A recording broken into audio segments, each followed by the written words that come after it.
সাইয়েদনা মুসা আলাইহিস সালাম জিজ্ঞেস করলেন, ইয়া রাব্বি, আল্লাহ আপনার কি ঘুমে ধরে না?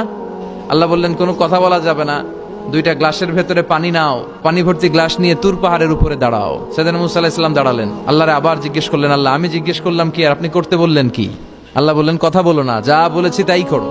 তো মুসা আলাইহিস সালাম কিছু বলতে পারে না, পানি নিয়ে দাঁড়িয়ে রইলেন। মুসা আলাইহিস সালামকে আল্লাহ বললেন, তুমি দাঁড়িয়ে থাকো আর ঘুম রে বললেন, ঘুম তুই মুসারে ধর।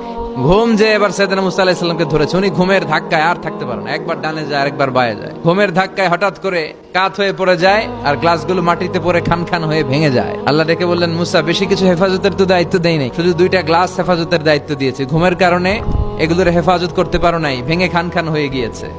আমি যদি তোমাদের মতো ঘুমিয়ে যেতাম তাহলে পৃথিবীর সাথে সূর্য লেগে, সূর্যের সাথে চন্দ্র লেগে গোটা মহাবিশ্বটা এভাবে গ্লাসের টুকরার মতো খান খান হয়ে যেত রে মুসা। এজন্য লা তাখুযুহু সিনাতু ওয়ালা নাওম, আমার ঘুমেও ধরে না, ঘুমের আগে যে তন্দ্রা আসে ওইটাও ধরে না।